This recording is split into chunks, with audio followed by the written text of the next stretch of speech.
Pues bien, vamos a presentar los detalles. Comenzamos nuestras historias. Bueno, importante, ayer hubo actividad en el Palacio de Miraflores. Por una parte, se conoce que se renueva el alto mando militar. Cambios en el alto mando militar, ya se conocía lo del ministro de la Defensa, pero hay movimientos en las diferentes fuerzas, en el Ejército, en la Armada, en la aviación, en la milicia, también en la Guardia Nacional, en este caso. Habrá nuevos titulares y también otros cargos como el Comando Estratégico Operacional de la Fuerza Armada tiene un nuevo responsable.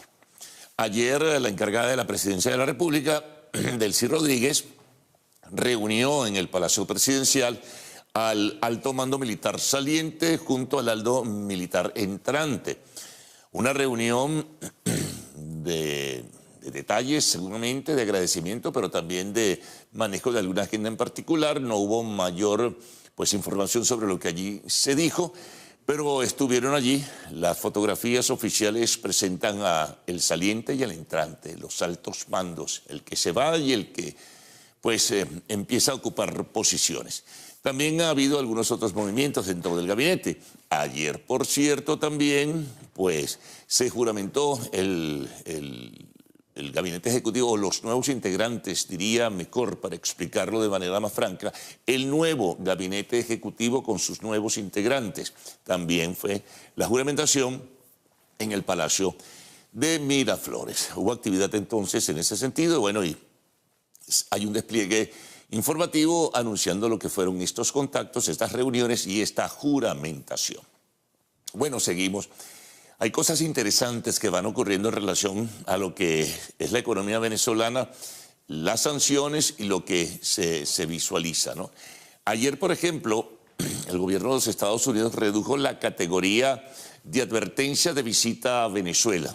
Eso que se llama advertencia no viaje, piense su viaje, en fin. Estábamos en una categoría 4, ahora vamos a una categoría 3. Significa esto que el índice de inseguridad en el país, de acuerdo al criterio del gobierno de los Estados Unidos, se ha reducido, salvo en algunas regiones que mantienen la categoría 4, de acuerdo al gobierno y su evaluación, el gobierno de los Estados Unidos, digo. Estados como Táchira, como Apure, como Guárico, como Aragua y la zona minera de Bolívar, allí hacen advertencias sobre algunos peligros y algunos elementos de inseguridad que surgen, sobre todo por la actuación de la delincuencia y algunos y personas que se vinculan a bandas criminales. Pero es un buen augurio, es lo que se considera, el que se haya reducido, igual que, según la interpretación de los Estados Unidos, esa categoría de advertencia para visitar Venezuela. Bueno, continuamos. Otra nota importante es que ayer se conoció la estadística de evaluación del pasado mes de febrero que dio a conocer el Observatorio Venezolano de Conflictividad Social. Se presentaron en el mes de febrero 599 protestas, 423 en reclamo por derechos civiles y políticos. Eso también lo registra. Y una serie de números, estadísticas que ofrece el Observatorio Venezolano de Conflictividad Social sobre cuál fue la movilización en el pasado mes. Esto es importante porque buena parte de esas movilizaciones y protestas se vinculan al hecho de los presos detenidos por razones políticas, la presión social que se ejerció para que se aprobara la ley de amnistía, bueno, y las que continúan. Incluso ayer mismo hubo algunas otras protestas de los familiares de los detenidos que aún no han salido de prisión y otros que no reciben los beneficios de la ley de amnistía, a pesar de que ahora entran en un proceso legal de apelaciones, de acuerdo a lo que se ha conocido, para que los tribunales evalúen los comentarios o los elementos de la defensa, de los abogados en este caso, sobre las personas que aún permanecen imputadas y con causas abiertas, que no se beneficiaron o no fueron beneficiadas por la ley de amnistía. La mayoría del país y otras que están en el exilio. Así que bueno, eso es lo que se conoce de acuerdo a esta estadística que presentó este observatorio.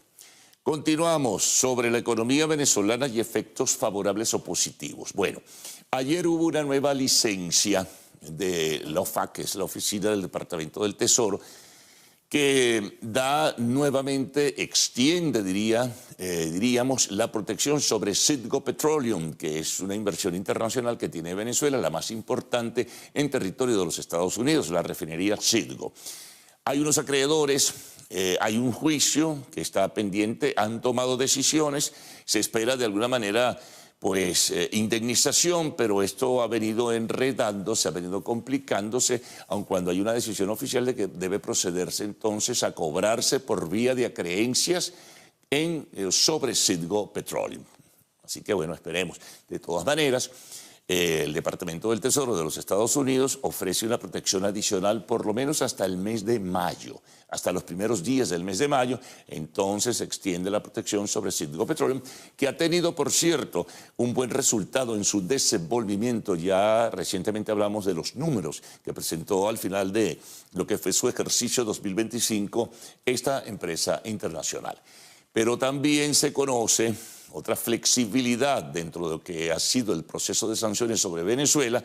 Se conoce que también el Departamento del Tesoro va a permitir negociaciones con los bonos PDVSA 2020, es decir, ese era un problema que estaba allí presente, también un reclamo de acreedores, pero ahora parece ser que con esta decisión vuelve entonces el tema de los bonos y vuelve la casa matriz de la industria petrolera venezolana a poder realizar futuras negociaciones y futura emisión de bonos en el mercado financiero internacional. Hay que conocer los detalles y las precisiones, pero es una medida también favorable en medio pues todavía de un grupo de sanciones que han colocado estrechez y han colocado nudos a la economía venezolana. Seguimos. Bueno, ayer comenzaba la segunda discusión del proyecto de reforma de la ley de minas, pero en última instancia, luego de que se desarrollaron algunos debates iniciales, se decidió suspender la aprobación definitiva de esta ley o de esta reforma de la ley hasta el próximo martes 24 de marzo. Esta ley, en términos generales, de acuerdo a lo que se ha expresado y dicho, lo que procura es abrir espacios para una mayor inversión internacional, menos trabas, menos complicaciones, menos burocracia para poder desarrollar entonces la minería en nuestro país. No solamente el oro, sino también las tierras raras y otros minerales que están en suelo venezolano. Entonces, esto se definirá de acuerdo a este criterio el próximo martes 24 de marzo. Ayer, por otra parte, dentro de las actividades que desarrolló la Presidencia de la República, se conoció que la encargada de la misma, Delcy Rodríguez, pues recibió a esta comisión de alto nivel del Senado de los Estados Unidos que está de visita en Venezuela.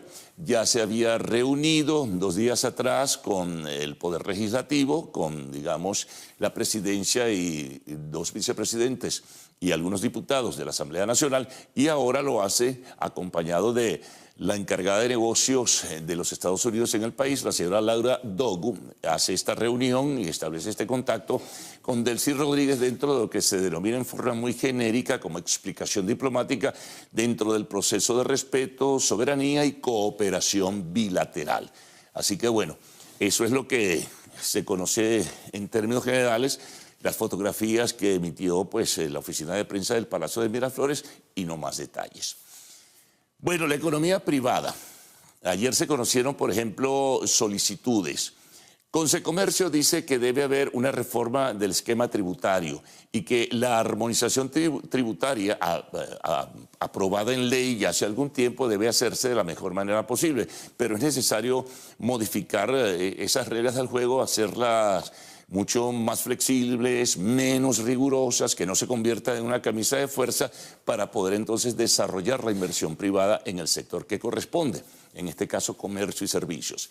Por otra parte, el presidente de Colindustria anunciaba que continúan las reuniones. Ha habido 4, al parecer, con autoridades de los Estados Unidos para ver cómo se buscan mecanismos para dinamizar y atraer inversiones internacionales, fundamentalmente de los Estados Unidos, a Venezuela. Entonces, hay que esperar los resultados. Esto no es de corto plazo, esto lleva su tiempo, la recuperación de la economía venezolana lo va a llevar, no solamente en el espacio de cada uno de los sectores, sino también, por ejemplo, en el sector financiero, el sector de la banca, abrir líneas de crédito, repotenciar el sector financiero nacional. Son muchas cosas por las que tiene que trabajarse en ese sentido, pero es un buen hecho, ¿no? Y una situación pues favorable el que Colindustria se haya reunido nuevamente con autoridades de los Estados Unidos acá en el país. De su lado, Casetel, que es la empresa que representa a las empresas de telecomunicaciones, está pidiendo reajustes de tarifa por el tema de la depreciación cambiaria de la moneda nacional. Entonces, ha hecho una solicitud al gobierno para que evalúe un reajuste de las tarifas en los servicios de telecomunicaciones, que son muchos, ¿no? Desde la telefonía celular hasta los servicios de televisión, los servicios de internet y todo esto. Así que muy pendientes en ese sentido. Bueno, temas internacionales. Trump, pues, impulsa frente al aumento en su país y en otras partes del mundo, pero particularmente en los Estados Unidos, del combustible, pues impulsa lo que ya fue decisión conocida como es la de liberar sanciones sobre el petróleo ruso para que se venda en diferentes partes del mundo. También, bueno, cambio en las leyes de la Marina Mercante interna dentro de los Estados Unidos para que no haya un recargo en el transporte y eso se refleje en el precio final de los combustibles. Y también, bueno, la liberación de un número apreciable y significativo de reservas, de la reserva estratégica precisamente de los Estados Unidos para que ese petróleo sea distribuido, junto con el que está llegando de Venezuela a los Estados Unidos porque se ha encarecido el combustible y eso va a tener un reflejo. De hecho, ya hay algunos pronósticos claros y definidos que va a tener un reflejo significativo y lo tiene de hecho en la inflación en ese país. Bueno, sobre Irán, una situación realmente muy dura. En este caso, por ejemplo, Francia anuncia que no se va a involucrar en el tema del estrecho de Hormuz. Por otra parte, Irán ataca a la refinería, o una de las refinerías más importantes de Israel, como respuesta a los bombardeos que continúan de parte de Israel. Una noticia lamentable, muy lamentable, que fue la ejecución por la horca de 3 personas que estuvieron participando en las protestas que se realizaron en Irán entre diciembre y enero de este año, entre ellos un muchacho de 19 años, integrante del equipo olímpico de lucha. Fue ahorcado por decisión, bueno, de las altas autoridades de Irán, pero fueron 2 más. Les involucran en los hechos de violencia y las protestas que se desarrollaron en ese país, que ahora está involucrado en una terrible guerra, ¿no? Y en una situación muy, muy difícil. Los Estados Unidos, por lo demás, y a Israel también dice que ha destruido lo fundamental de lo que son las instalaciones militares iraníes, de su fuerza armada, de su ejército, de su armada como tal, de las bases misilísticas, pero bueno, todavía continúan. Irán anuncia que seguirán los bombardeos sobre países vecinos que responden a los intereses de Estados Unidos, Qatar en emergencia, Emiratos Árabes Unidos también, Arabia Saudita. Y bueno, esto es de nunca acabar, no va a ser tan fácil, ¿no? Cerrar este círculo para terminar con esta guerra. Por otra parte, desde Colombia, desde el vecino país, bueno, Medicina Legal ha desmentido al presidente Gustavo Petro sobre la supuesta muerte de 27 personas que habrían sido calcinadas en la frontera entre Ecuador y Colombia. No existe tal número, ni existe ningún cadáver, ni nada por el estilo. Eso ya lo había desmentido el gobierno ecuatoriano. Pero eso ha creado un revuelo en Colombia porque han acusado a Petro de mentiroso. Por ejemplo, la senadora María Fernanda Cabal dijo que era un mitómano y que debería verse con médicos, que ya es suficiente las cómicas que ha puesto Petro durante muchísimo tiempo. El debate interno intenso y político en Colombia entonces. Y bueno, hay otras notas también en el segmento internacional que pues presentaremos a todos ustedes. En los deportes nos encontramos con que Messi hizo su gol número 900. El partido entre Inter de Miami, o en el partido entre Inter de Miami y Nashville, pues hizo Lionel Messi este gol número 900, ¿no? Por lo demás, ayer se realizaron también, ya que estamos hablando de fútbol, partidos de la UEFA Europa League, clasificados ya para cuartos de final varios equipos, igual que el otro torneo llamado UEFA Conference League. Así que bueno, habrá información en ese sentido y seguramente otras que se sumarán en el espacio que dedicamos a los deportes.